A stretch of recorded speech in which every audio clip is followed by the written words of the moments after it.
Here's why I love Fantastic Four. Fantastic Four gives me the same feeling Star Wars used to give me. It captures a childlike wonder about the world. Is it stupid? I mean, look at this. Reed becomes Manta Reed. Yeah, I think it's fair to say this is kind of stupid. But it's silly on purpose. Characters, they wear their hearts on their sleeves. There is nothing hiding underneath the surface. Fantastic Four are heroes because it's the right thing to do. People tend to have secrets and surprise with you how awful they can be in real life. To have heroes who are just this easy to understand, who you can trust. It's the same appeal as the characters like Superman. He doesn't worry about if it's worth saving the day. He doesn't think about the logistics.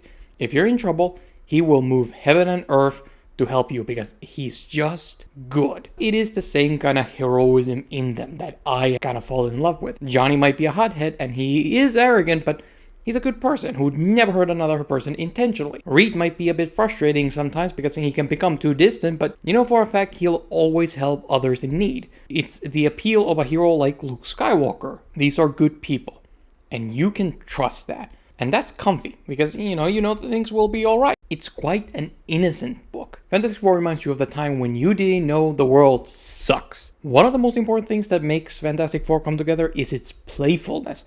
It doesn't take itself too seriously, like Fantastic Four is filled with slapstick, but more specifically, it's kind of the concepts, like it's kind of hard to explain, but we meet the Inhumans, a secret society of Marvel's worst TV show, statistically speaking, you've never watched, but I did. Oh, I watched all 344 minutes of it. The Inhumans king is mute. He can't talk.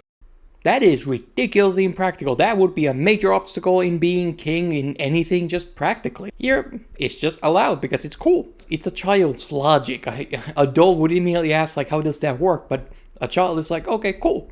He just doesn't talk. He looks at things and that's enough. It's only possible in this innocent world of Fantastic Four. It's super corny, and that's what makes it wonderful. Now, for me personally, like, I'm praising this book, and I will probably forever praise this book. I love this stuff, but I never really cared for Fantastic Four before. I read Spider-Man, and I'm fond of Johnny Storm. He pops in there, but I never really cared for just Fantastic Four as a book or as a whole. I read some Future Foundation because it has Spider-Man in it, and I read some one-off stories here and there, but never really cared to pick up any of the runs. Honestly, kind of felt a little bad sometimes being into Marvel, but not the First Family, but I don't know. I wasn't interested, so I'm not going to consume it if I don't want it. I don't really remember what changed. Probably just the movie announcement, First Steps, Secret Wars. I mean, this Valentine's Day announcements was pretty banging at the time. That was probably eventually enough to push me over and go back and read the early issues of Fantastic Four by Jack Kirby and Stan Lee. I picked this run. I didn't expect too much. I have fun as for janky old comics, but I still prefer more modern, smoother storytelling that takes itself seriously. I read issue 1, and you know what? I thought from issue 1 it was fantastic. I loved it. I know some people criticize it as being a little unfocused, and I kind of see it, but I don't care. I love it. Against all my expectations, this 1961, slightly kind of a sloppy comic just blew me away. It's got great characters, it's funny, it's thrilling, it's got body horror, it's got action, monsters, sci-fi, it's got it all, man. Fantastic Four get into arguments, they get into each other's nerves, they make mistakes, they feel real. It just blew me away, so I kept reading for more. Issue 2 introduces Skrulls from outer space, and it's great. The Fantastic Four turn Skrulls into cows in order to contain the shape-shifting space invaders. That's marvelous, I love it. This is the type of problem solving the world needs. No. What I need. I kept reading. Issue 3, The Menace of the Miracle Man. He uses hypnosis to be evil. Okay, that one was a bit whatever. Issue 4, Namor kidnaps Sue Storm. Issue 5, Doctor Doom. Issue 6, Doctor Doom and Namor. The run is an explosion of imagination. Every single issue is an independent story that comes with a new plot or changes the genre entirely or takes the character somewhere new. Some issues are sci-fi runs through time and space. Maybe the issue will deal with more comedy or horror. Namor will be in an epic duel to the death with Reed Richards. It just works. What's this? A dragon? Of course there's a dragon. Their adventures range from sci-fi epics to time travel to superhero fights to villain to romance to horror to serious drama to comedy to breaking the fourth wall. Fantastic Four has it all, and ain't nobody doing it like them. This run works as an introduction to everything Marvel. Every single corner is pretty much covered. Every important group is met. Every concept, it's all here, baby. In a fascinating way, this is kind of the ultimate Marvel book. Fantastic Four is not a perfect comic. I will always complain. Complaining gives me life. But Fantastic Four is easily one of the most important comic books ever written. It revolutionized the entire medium and led to Marvel Comics taking off in the first place and giving us everything, everything Marvel we have now. The secret sauce are the characters. It's the world that surrounds the Fantastic Four. It's the villains they face, and most importantly, it's the family themselves. This family is the heart and soul of the book. So let's talk about the characters in a little bit more detail. Reed Richards is the father who is here to lead the family. He often leads them to the adventures, calling to them with a flare gun that shoots a giant flaming four in the sky. And again, I do want to say, this is a funny book. I love this kind of stuff. It's hilarious. The deal is, when Dad calls, you drop everything, you come over here to work. Reed is often saving the day by coming up with a solution to the month's villain, either by creating a helmet that'll depower the bad guy, or coming up with a way to get out of the trap, or he will find a way to trick the bad guy. Johnny Storm, the teenager of the group, a child, and yet he stands right next to the members as equals. He can turn on fire and fly. He's a hothead, he's cool, he loves danger, cars, girls, and I'm pretty sure in that order. Sue Storm, the invisible girl, she can turn invisible. The power I want most out of all of these, but also is kind of the most boring to read, I'm gonna be honest. She later learns to create force fields, which is used in more interesting ways. She's more emotionally mature, and she often leads with empathy and kindness. Ben Grimm, the best character of the run, fight me. He's big and made out of rock.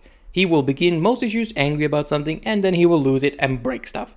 You got pretty classic archetypes, but it is strong characterization, it's easy to get a hold of, and it creates interesting dynamics with the family and the villains. Early on, there is this issue where Johnny defeats a kaiju, as you do, and it's all like, well, except the Thing starts complaining about Johnny and kind of devaluing him, so Johnny kind of gets mad and just straight up quits the Fantastic Four and becomes a mechanic. Ben finds him and tries to get Johnny back, but they get on each other's nerves again and get into a fight. Johnny once again just dips out. During his solo time, he comes across a homeless man who's forgotten his memory.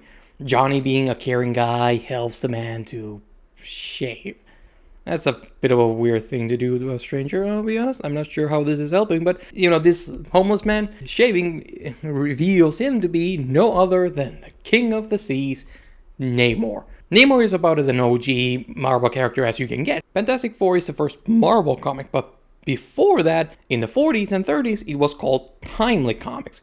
Timely released their first comic, Marvel Comic Issue 1, in 1939, which included the same Namor. Another character was the cover hero himself, Human Torch, a different person entirely from Johnny Storm, but both light on fire. With the introduction of Namor, Fantastic Four ties itself into old Marvel, creating a world with a long history, and with this, we are only starting to see how large this world can get. Namor has lost his memory at this point, so Johnny decides to help Namor by dropping him into water. This leads to Namor recovering his memory, and he reveals himself to be kind of a jerk. His people have disappeared, so naturally, he kidnaps Sue so he can marry her and take her under the sea. Namor threatens to call upon some sea monsters to destroy the entire world if he doesn't get what he wants. Sue is a bit horrified by this, but Namor is very adamant he doesn't care about the word no. The Fantastic Four fight off Namor, and the future FBI's most wanted is Superman, and he threatens revenge one day. In the future Namor stories, we usually meet Namor. He starts out under the ocean, searching for his people or just hanging about.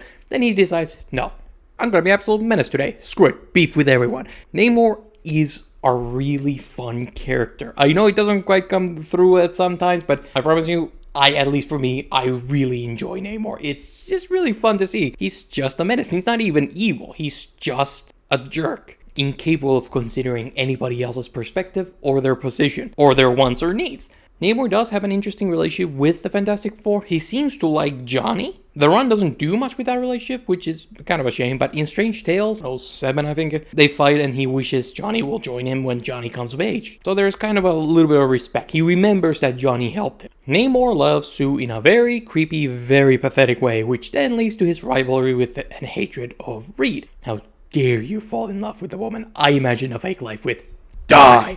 I unironically love Namor. He's the funniest villain because he's just a plain jerk. Nothing else to it. He's not evil, he's nor sympathetic, he's just a jerk. Discuss the Queen Fashion herself a little bit. There is a fun meta element to some of Kirby and Lee's stories, so you'll sometimes get references to the real world. In one issue, Fantastic Four get fan letters and they read them, and a bunch of them are criticizing Sue's character as weak and useless, so she cries. A wild thing to write into a comic book. It's funny because the letters are clearly based on real life fan letters, and at least that is my theory here. So this scene is a meta way to answer these accusations, and the Fantastic Four are explaining it. No, she's totally not useless. We're totally not writing her as just a woman. In issue 35, the gang faces off against Dragon Man. Dragon Man is a half dragon, half man with the intelligence of a child. It doesn't really understand the damages it causes, so it gets scared or it feels aggressive, but it's not malicious. Sue is the only one who sees past the monster and connects it with it through the power of empathy.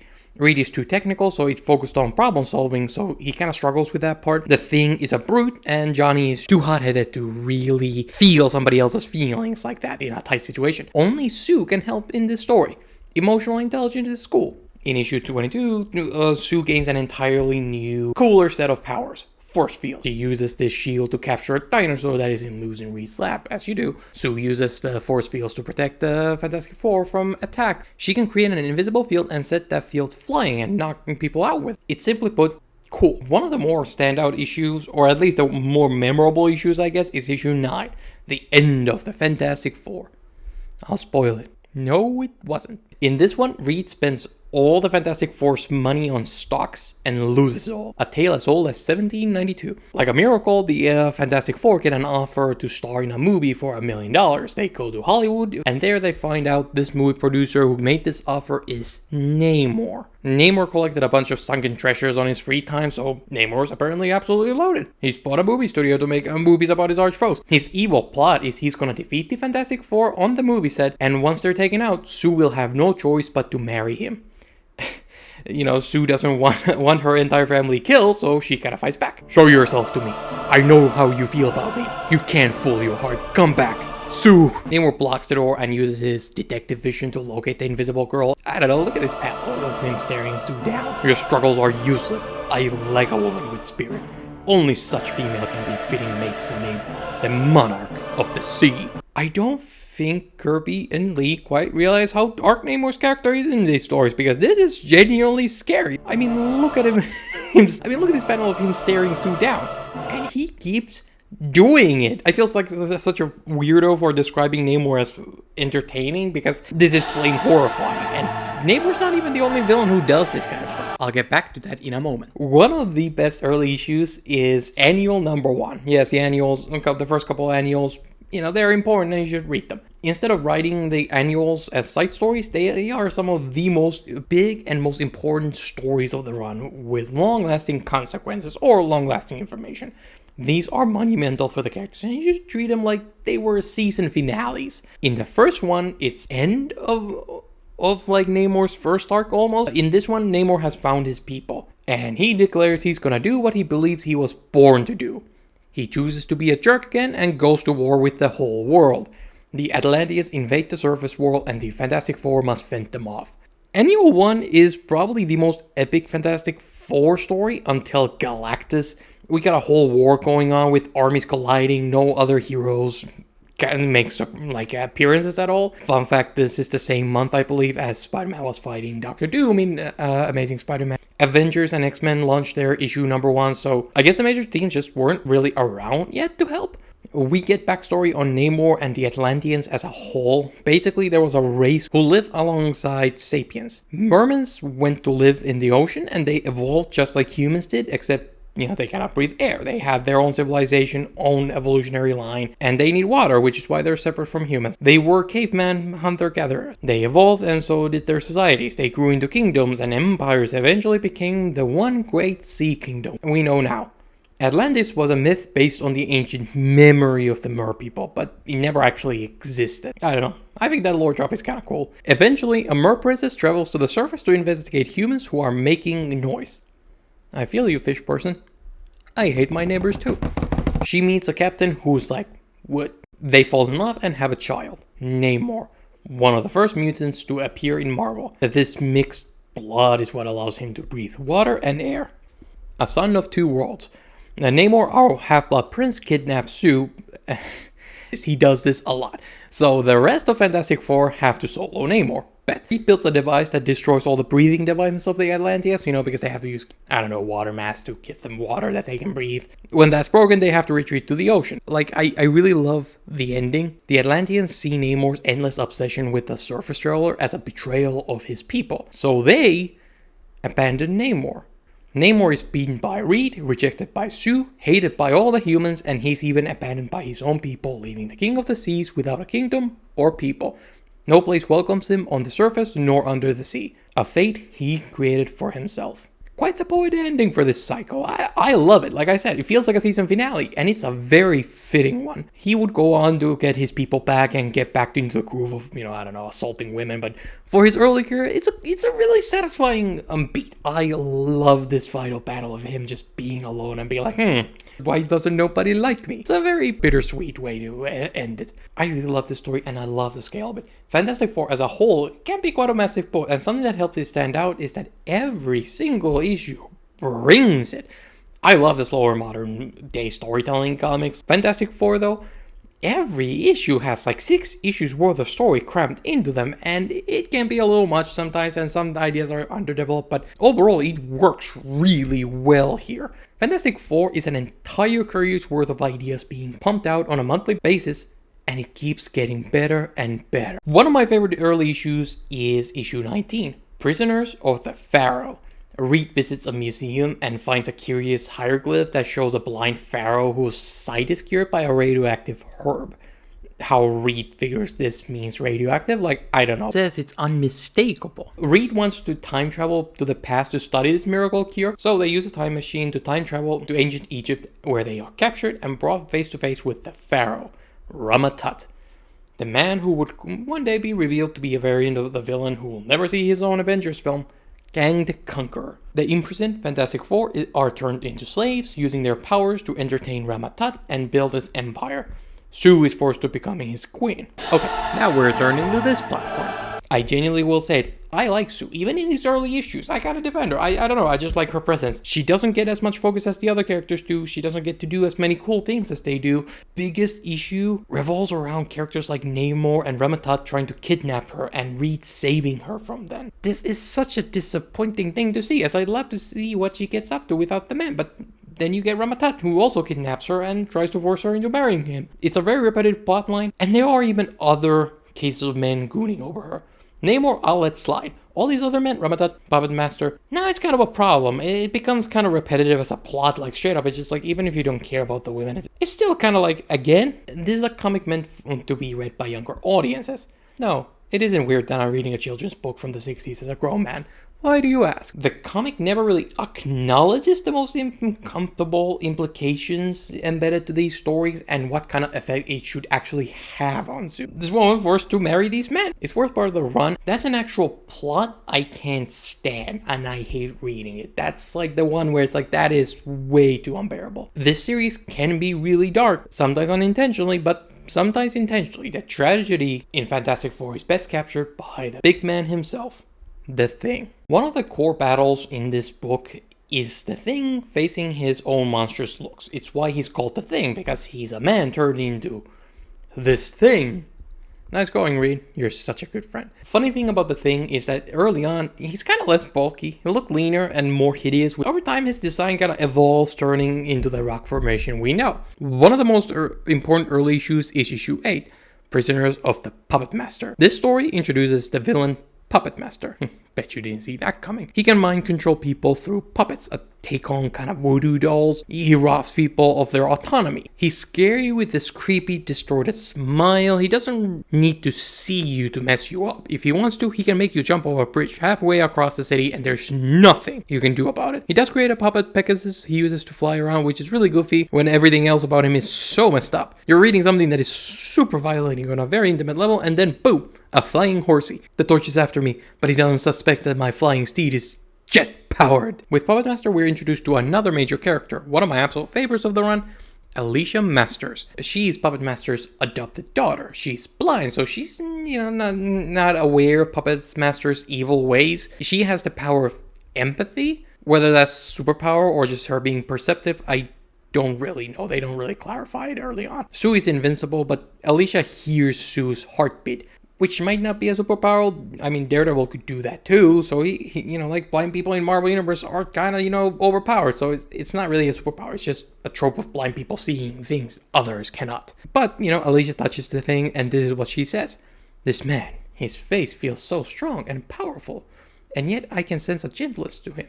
There's something tragic. Something sensitive. So I guess it's supernatural. I don't know. The Puppet Master captures Sue and the Thing, which he now has a control of 2 women. One mind-controlled and one manipulated through parental authority. He also captured the Thing, which, is kind of metaphorically disfigured in a sense. He's a rock. And to me, just comes across like a theme here, Do not question me. Just obey. Alicia does question him and even stands up to her stepfather. Alicia's arc is about her growing to resist her stepfather. She grows to see him as the monster he truly is. She goes to stop him, which then leads to this panel. It looks like he backhands her away, but the narration says she slips and falls. Bruh. Stanley sometimes misinterprets artists very famously, and I think this is one of those moments, and I think it's one of the most jarring ones I've seen so far, because ain't no way he just suddenly slips backwards at the same exact time. This guy's hand just happens to fly backwards past her. Maybe it's censorship thing, this is the 60s and there's major censorship on comic books at the time. I don't know. The art clearly depicts Puppet Master as the worst and revealing him his monstrous depths when Alicia dares to stand up to him. It fits the story better, so I'm gonna ignore the narration here. I hate this man and I hope bad things happen to him. Puppet Master would go on to become a recurring villain, and Alicia becomes a mainstay of the cast. The Thing starts to date Alicia after this, and they have one of the most wholesome relationships I think I've ever read. Alicia is constantly talking about how much she adores Ben. She compares him to a knight, and she's always hyping him up. She even uses her puppet skills and builds a straight up statue of Ben in issue 28. She doesn't care about Ben's appearance, only the man that's on the inside. The Thing is a brute, but she makes him melt, and it is adorable. Alicia is a lonely person, kept in a cage for her life, so she connects with other lonely people. People like Ben and Silver Surfer. In issue 28, it started on Yancey Street. Alicia confronts Ben that she's leaving. Ben's like, good for you. You made the right call. And then we get one of my favorite twists on the romance. Alicia herself is insecure about the relationship and doesn't feel worthy of Ben. She's leaving him because he thinks he deserves better. Don't ever say that. Here, you're the greatest thing that ever happened to me. Now I realize it's just you and me, baby. And that's the way it'll always be. It's so wholesome. Oh my god! I love the entire cast, every single one of them, but it's not just them that makes all the difference. The reason why I think Fantastic Four is such a fantastic book is also the world around them, the nameless people around them. These little scenes of the characters just going about their day, getting into these irrelevant happenings, fill out the world and can hold some of the most fun stuff in the books. One of my absolute favorites is in annual number 2, where the Thing will be asked to break someone's car for $100, so the man can just sell this car at a art convention. I'm not making it sound funny, but it really is. I chuckled. It really fills out the world, and the world building here specifically, it deserves so much praise. Fantastic Four talk to police. There's these kids who are playing Fantastic Four, so the Fantastic Four go to them and just show off their powers to them just to entertain these random kids. It's really wholesome and cute, and makes them feel like they are heroes in this world because these kids are there, acknowledging their existence and looking up to them. And they show their admiration in a way that is appropriate for kids. The people are sending letters to them. The world feels alive around them, and there's an interaction, and that is such a easy thing to take for granted, but it is fantastic. I love all the 4 members of the family. All of them get the time to shine. I love the cast around them, with only Sue really getting left behind a bit, which is very interesting because Alicia kind of doesn't, so I don't know what's going on with there. Stanley just left Alicia alone. I don't know. At least I don't remember any weird comments from her. There's almost 0 solo adventures during this time. The Fantastic Four are always working together. If someone goes off alone, the rest will arrive to help them. At least there will be at least 1 or 2 or maybe 3 people there. It's a team book through and through. During this time, Johnny stars in Strange Tales, where he gets about 12-page adventures detailing his shenanigans that he gets up to on his free time. He meets and teams up with Captain America. He fights Puppet Master again. Nothing major per se, but it's some side adventures for Johnny that are kind of cool. The characters are well characterized and clearly fits into their archetype. They explain what they feel and why. It's a mark of the era that the comic came out in. Fantastic Four is very deeply 60s. It's probably the 60s comic book. Not just in the styling of a comic book with very wordy, like a lot of words, like you will be shocked just how much they shove into a single issue, but it's also the America it portrays and the politics. The most obvious one is the space race. Kennedy promised the moon, so America was fascinated by the new frontier. Fantastic Four are astronauts. They get their powers on a flight to the moon. Reed is a scientist, and so are many of his villains, like the Mad Thinker, who builds awesome android to fight the Fantastic Four, or you have Diablo, who's an alchemist for over 100 years ago. He's a scientist of the old world. Or there's Red Ghost and his super apes, and I can't emphasize enough, he has super apes. Like, what the fuck? The book is filled to the brim with futuristic technology, flying cars, spaceships, a time machine or two, lasers, earthquake machine, potions, and all this B-grade sci-fi. It doesn't really understand why science works or how any of this actually is. It's, again, a childlike take on it. Like Star Wars, Kirby will just draw a machine, and I'm pretty sure that like the actual logistics of how this could work doesn't really make sense even in a pseudoscience way. Like, he doesn't think about like, ooh, where's the engine? How does that connect to any other parts of the ship? He just kind of draws a shape, and it's like, that's a ship, that's a machine, that does something, and it's like, okay. Aliens are a regular sight in Fantastic Four. Fantastic Four are taken away to Planet X, and it's literally called Planet X, to meet Kurgo and his dying planet. There's issue 13, a super goofy issue that casually happens to introduce a long-standing Marvel character.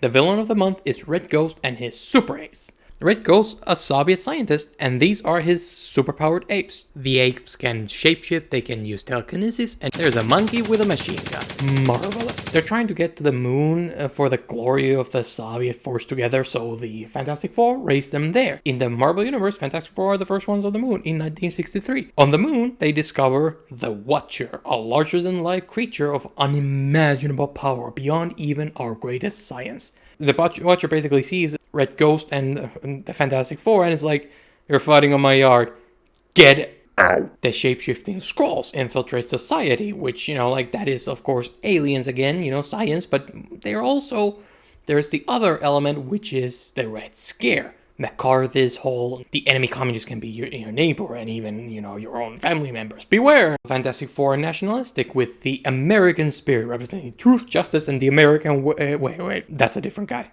The Fantastic Four works with the government and the police. The police are friends. It's a naive worldview. There is good and there is evil. It's a feel-good story in a feel-good book. I read Spider-Man. He's a controversial figure, loved by some, hated by others. I read Hulk, and he's got a military after him. The Fantastic Four are beloved. Wherever Fantastic Four goes, people cheer. People ask for autographs. There's action figures. Kids looking up to Fantastic Four. They get fan mail handled by their trusty helper, Lumpy. I think it's pretty clear at this point. I love Kirby Lee Run. It's worth noting it can be formulaic. Like issues usually start at their home, the Baxter building. They probably get into an argument. Reed will build something to test it out. Something will arrive in Baxter building, pulling them into an adventure, or one of them goes off alone and they discover the catalyst. Villains defeats them, or captures one of them, or tricks one of them, and then they have Reed build something to defeat the bad guy. This was designed to be read an issue a month, so you might want to replicate that pace for maximum enjoyment if you ever decide to read the stuff. Like, you can binge Fantastic Four, but I would recommend spacing it out a little bit. It's 102 issues. It's a lot, and it's easy to burn yourself out with old comics like these, because, Jesus, there's a lot here. There's Hatemonger, who's not the best villain, but he does use a hate ray to turn people hateful, and that's just straight up hilarious. Also, there's this panel. Oh, it's glorious.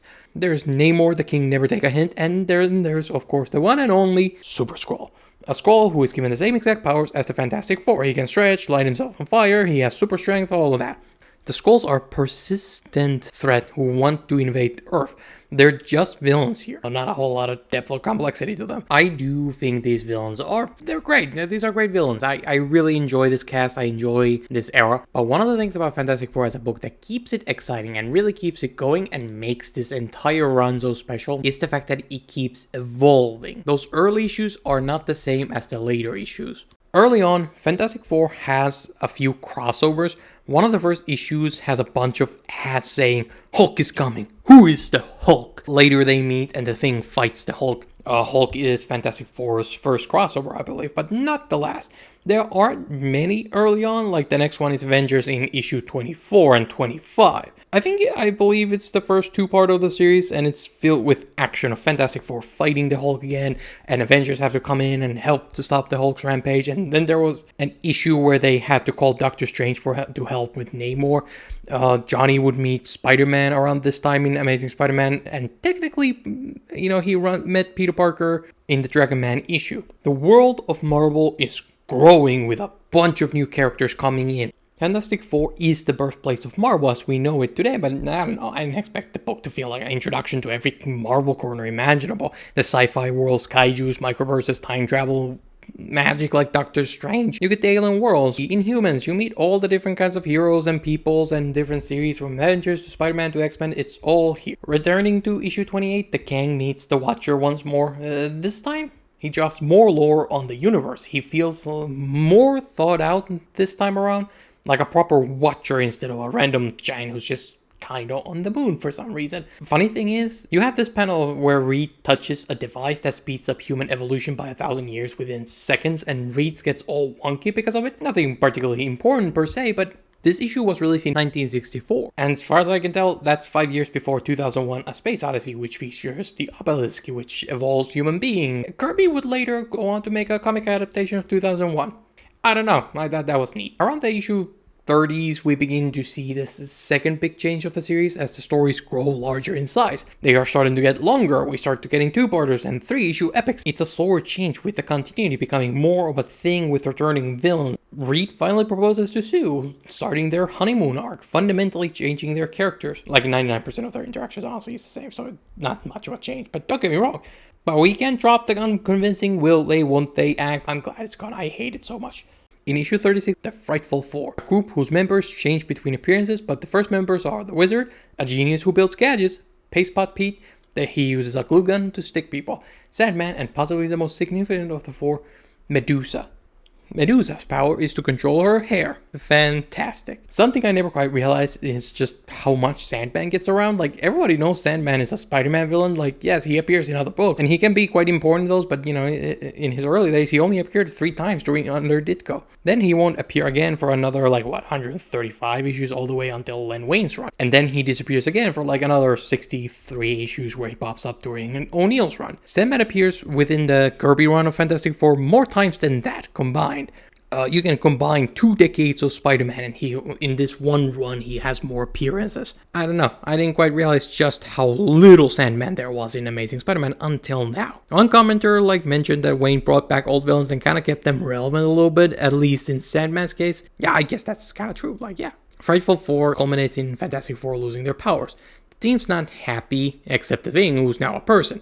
It's what he wanted. This is followed by Dr. Doom taking over the Baxter building, so they now have to face Doom with nothing but their wits. Their master plan is to throw a daredevil at Doom. Incredible. In order to defeat Doom, they get their powers back, including Thing, who's not happy. The Thing quits Fantastic Four over the whole turn bed into a rock thing, which, fair, I would be pretty annoyed too. All these stories continue where the last one left off, dealing with the direct consequences of the last. It makes the book feel more unified. Instead of everything being just a one-off adventure that barely connects, there's a flow to it. That is followed by Annual Issue 3, which is the wedding of Sue and Reed. Change to the matters. No. This then leads to the big one. As far as I can tell, around issue 45 through 52, that is the about the most famous stretch of Fantastic Four issues. At least I've been told that this is kind of the thing, usually around these arcs. The first arc is the Inhumans arc, 1 or 2 stories that combined last for 5 issues. That's the longest story up to this point. Modern Comics 5 or 6 issues is a standard thing, but in 60s, Spider-Man's longest story were 3 issues long, and those were character-defining epics. 5.5 issues? Lee and Kirby were aggressive, clearly thinking this is gonna be it. Considering this might be the most beloved 12 issues of Kirby's entire career, I'd say, yeah, kind of paid off. Medusa is now given more story. She's got a whatever character, I'm gonna be honest, she's not that interesting, but now her people are introduced to complement her. She's being chased by a man, Gorgon, a man who can create earthquakes with his foot. I am not kidding. He just stomps the ground and it creates an earthquake. These powers are really well, and it's really charming. Again, it's I would never think of an earthquake foot. but Kirby and Lee did. It's just really creative and kind of dumb, but that's the magic. Medusa and Gargon are two members of a larger group called the Inhumans. They are not allowed to interact with humans because humans fear and hate what they don't understand, all of that stuff. Johnny takes a walk through a neighborhood during this story where he comes across a girl. She's just hanging out at some random street corner at twilight, as teenage girls do. Johnny walks by and sees her, and it's like, man. And he runs over to her. He just has to talk to her. She gets scared and runs away. So Johnny does the only thing he can do, logically, and, runs faster and chases her down this dark street. I wonder why she's so scared. Maybe if you run faster, Johnny, you could catch her and explain it to the stupid girl. When she sees Johnny has superpowers, she agrees to talk to him, and because she has powers too, she can control the elements. She's got a dog named Lockjaw. The giant dog is a teleporter. Because the dog can teleport. Yeah, sure, why not? It takes Johnny over to the Inhumans, and there we get into this much larger scale story where the Inhumans have their own internal politics. Black Bolt is the king of the Inhumans, but he's kind of being replaced by Maximus, his brother. They're fighting over the crown and who gets to rule the Inhumans, whose way wins, and the Fantastic Four get roped into the middle of it. This story kind of has a little neat character beat I like. Reed is a logic-driven character. The Inhuman Triton needs water to survive. He gets landlocked while Dragon Man is out there causing havoc. Reed's first instinct is to leave Triton to go save countless civilians who are in danger. The Storm siblings are more emotional, unwilling to give up even one life to save many. They don't seemingly even think about it. While Reed kind of has that moment of like, well, there's more people there. That's logical. Even at the risk of saving one, that is the larger group. That's more important. He thinks about that larger number. It's logical. Of course, he follows that up with, we can't leave Triton to die, so it's not like he was necessarily going to leave Triton, but it is interesting how his need to save Triton comes only after the large group is acknowledged first. It's a little thing that is like, yeah, it's like, they are different. Reed has a bit of a more edge to him than you would expect, at least more than I expected. In an earlier story, Namor kidnaps Sue, because of course he does.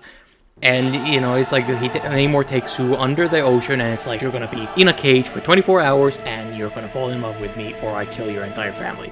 Sue doesn't like that, and refuses him. So, Namor decides, well, I'm going to kill Reed anyway. I know I'm not making a good case for Namor, but, look, he even has a picture of Sue Storm in his room. He is really fun. One of the most interesting moments is Reed, when Reed finds out that Namor took Sue. Like, he just straight up says, like, oh, I'm going to kill him.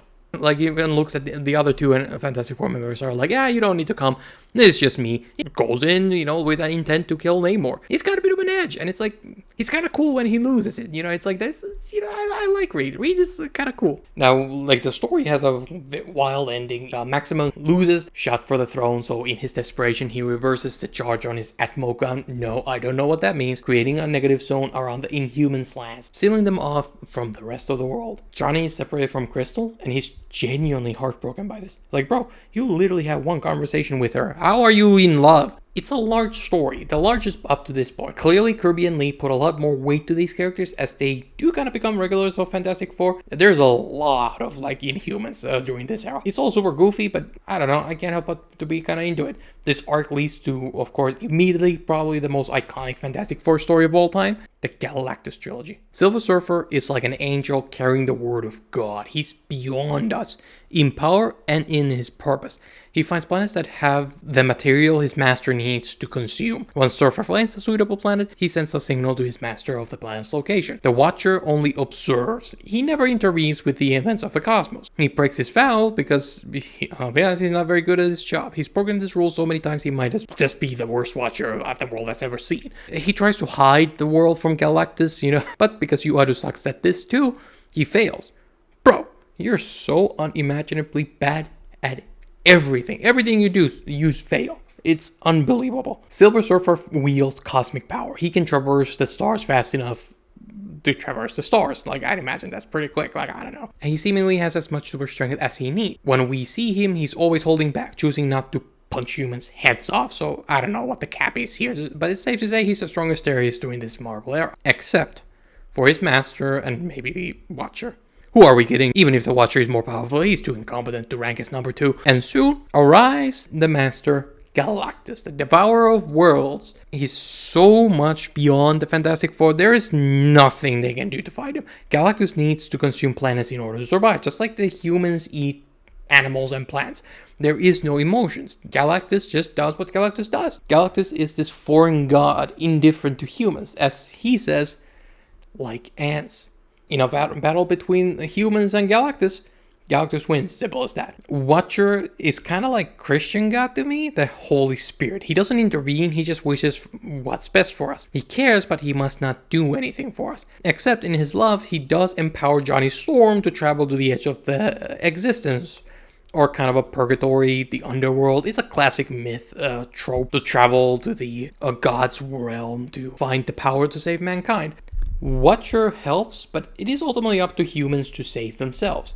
I'll be honest, while Galactus is definitely one of the highlights of the run, it is not my favorite story. I prefer Doomsday arc, and I prefer, the next story after this. Gotta say is that I kind of prefer adaptations where they kind of remove Watcher's influence and let the Fantastic Four handle things. Like the First Steps movie, it is Fantastic Four who have to face off against Galactus without any kind of external help. Watcher is quite a literal Deus Ex Machina here, and it just kind of cheapens the story a little bit. It does make it feel like, okay, this is so big that it is not Fantastic Four who can win the day, but at the same time as a story, I think it becomes much weaker because, well, it should be people who go through this, the people who fight this, and it should be the people who solve it. I kind of don't like Watcher's element here. My favorite element is actually Alicia Masters here. It is Alicia Masters who convinces Silver Surfer to turn on Galactus. There's a lot of Christianity in this. Silver Surfer turns on Galactus and fights him, but the Surfer is defeated and banished on Earth for his defiance. Kind of like Lucifer. The story doesn't feel too religious. It works as a Christian story, but it's also a fantastic story about universal indifference to man. Humans are not the center of this world. We can be wiped out, and it would mean nothing. Ah, yes, the existential horror you request? I imagine there were a bunch of 7-year-olds who read this and were like, oh, fears unlocked. Fantastic Four has to deal with time travel and space invaders before. The Inhumans dealt with the royal power struggle. The scale has always been there. But Galactus, it just gets that existential crisis in a way the other stories never manage. It is the most epic of them all. Such an epic story is followed by the opposite end of stories. Issue 51, This Man, This Monster. A tiny story about a man's attempt to kill Reed Richards. The villain doesn't receive a name, he just wants to kill Reed. Simple. I respect that. The scientist turns himself into the Thing and sneaks into the Baxter building where he waits for his opportunity, closely observing Reed, the man he hates so much. And maybe, observing a man like Reed, he might learn what it means to feel shame. I highly recommend issue 51 if you haven't read it before. It's a standalone story and it's magnificent. The best single issue of the run, and its follow-up is no less impressive. The Fantastic Four receive an invitation to visit the humble nation of Wakanda. There we have the first appearance of King T'Challa, the Black Panther. He fights the Fantastic Four, as you do. Together, Black Panther can't beat Fantastic Four, so he doesn't fight them all at once. He uses stealth and ambush tactics, separating team from each other, turning the 4v1 into one-on-one fights that are much more manageable. It's a fun story, and it's a really fun to see how T'Challa actually goes about it. And it's one of the more fun stories of the entire run. You get a cool new kingdom, and, I don't know, there's a lot of kingdoms in the Kirby run. Like Namor, Inhumans, Wakanda, Mole Man. I don't know. Kings are cool, I guess. But there's undeniably one king above them all. Since we're talking about Prime Fantastic Four, let's talk about one of Marvel's greatest villains. Doom, the absolute monarch of Latveria. The man in the Iron Mask, the greatest man on Earth. I love Dr. Doom. I can see why he's considered one of the all-time great villains. I would honestly concur with just Kirby Lee run alone because this man is an absolute gem. My favorite panel of him comes in issue 20-something where he shrinks so small he discovers the microverse. There, he finds a full-blown society that is happy and doing well and, all is good. There's peace and, love and everything's good. His reaction? The fools, they live in peace. They are content and happy. But I'll soon put a stop to that. That's my boy. He has no reason to do that. He just wants to, and I love him for it. Dr. Doom is an absolute beast in these original comics. He's as smart as Reese, building Doom bots and giant death traps and time machines as he pleases. You send him into the microverse, he takes it over. You shoot him up to space, he will find a way to survive that. He literally just pops back in and being like, did someone mention my name? And when somebody asks, how did you survive? He's like, we will not discuss it now. What an absolute giga chad.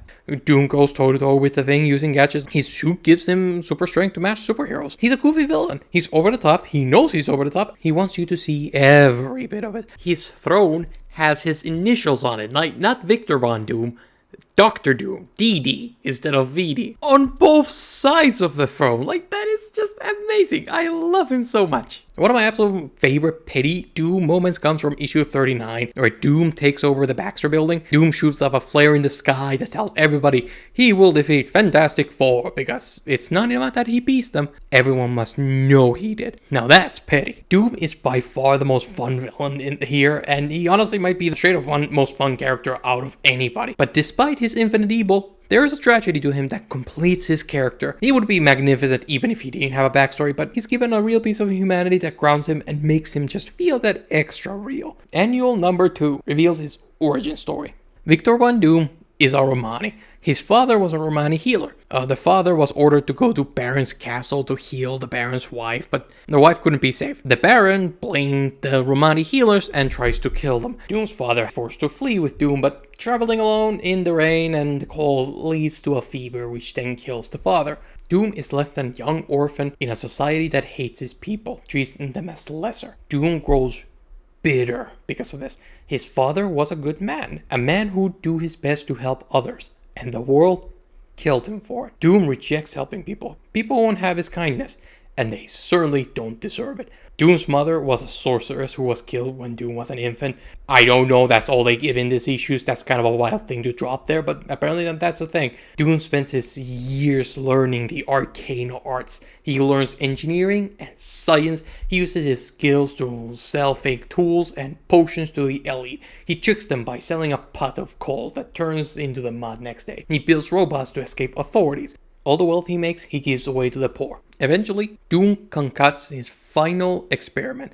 Mixing both science and sorcery, he builds a device to contact the netherworld. This goes horribly wrong. There's an explosion which leaves Doom disfigured. In order to hide his hideousness, which we do not never see actually, to become something more than a fallible mortal, he turns himself into Dr. Doom. He goes on to become the world's greatest villain and the absolute monarch of Latveria. We don't see him take over. He's just a monarch now. Doom is defined by his ego. I think the ego, like the way you read this character, it's just a defense mechanism. A way to cope with his mistreatment of his people, of his family. And that most importantly, I think there is an element where the better people, the elite, asked for his father's help. They came to the Romani. Doom sets his mind to becoming the most powerful there is. Never again will anyone have power over him.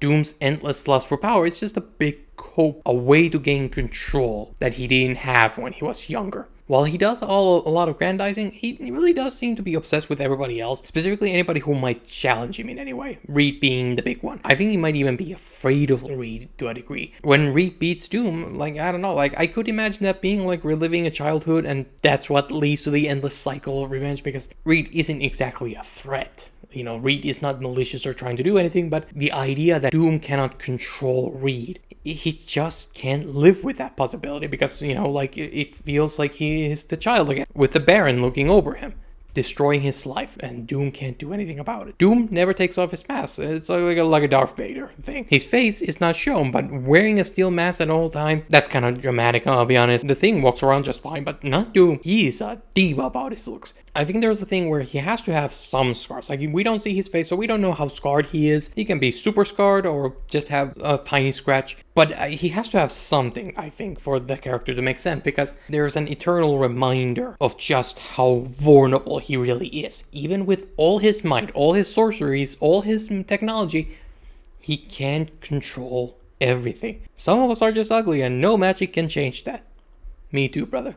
Me too. I skimmed through the origin again, and I didn't see an explanation as to why Doom tries to contact the netherworld. Presumably either to make himself immortal or to bring his family back. Why else would you wanna contact the netherworld?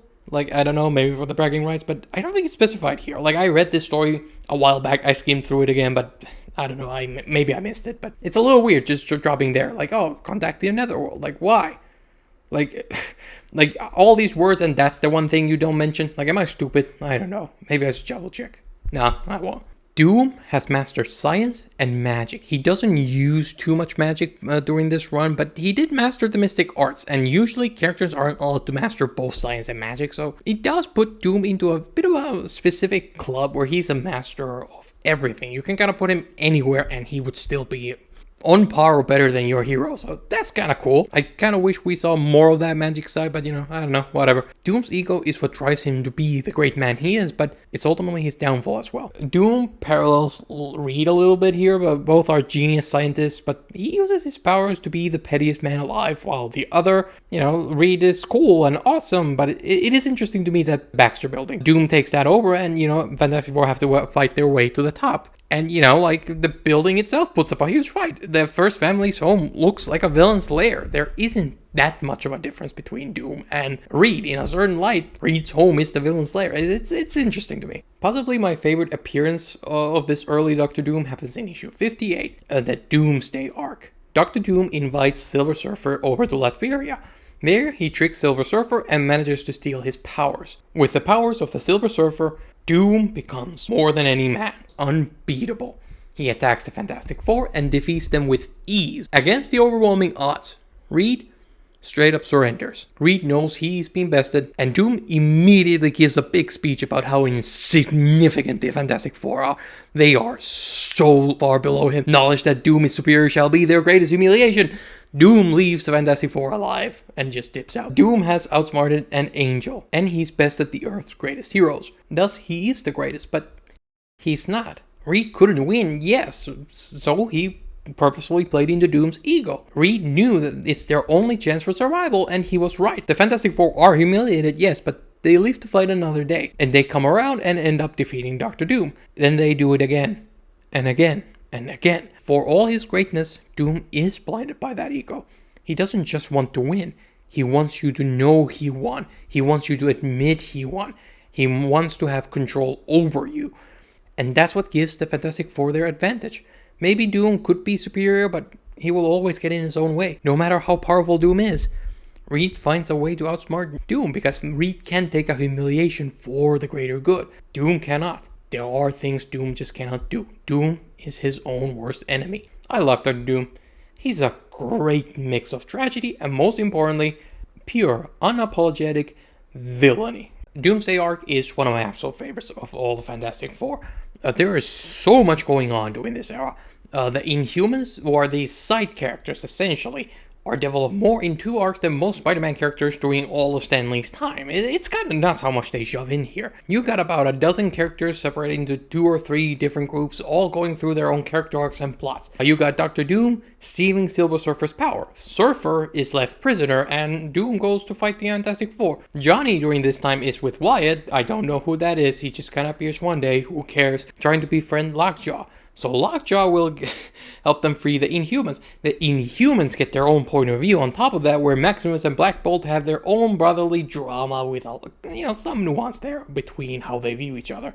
That culminates with Black Bolt freeing the Inhumans. And during this, Fantastic 3 are, worn shield to prepare for Doom. And, there's a thing going on with there. Even the Watcher pops in again. That's a lot of stuff. That is just, like Spider-Man never has this many characters and this many things going on. It is extremely rare for that to happen. Fantastic Four is epic in scale. It deals with cosmic powers beyond human comprehension. It has so many stories just going on, so many characters, and only few of these plots are resolved in the current story. Surfer is only freed in the next issue, and the freed Inhuman Crystal now gets an arc about reuniting with Johnny. It just keeps flowing. There's a lot to keep up with. These stories are epic in scale, in meaning, in lore, and now even in number of characters. I love Fantastic Four because it manages to somehow be ridiculously goofy. It is thrilling, and it is epic. I still got half of Stan Lee's run left. It is insane how much they shoved there. I felt kind of empty, I would say, since Star Wars forced Dyad itself off a cliff. I've tried, but I never could get back into it. I even planned on doing Star Wars novels and comics on this channel, but I just can't bring myself to finish anything. The magic is just not there. Except Andor. I love Andor more than life itself, but despite all its glorious perfection, Andor does not give me the Star Wars feel. I love Andor, nothing wrong with it, God bless the people who made it, but it isn't that Star Wars magic. Fantastic Four is the first thing that has sparked that beautiful wonder. I can turn my brain off, not as an excuse for bad writing, but as a way to get more out of these wild adventures. I don't know how to explain it, except that it's that Star Wars magic. I didn't realize how much I miss loving some goofy sci-fi. Fantastic Four is all that.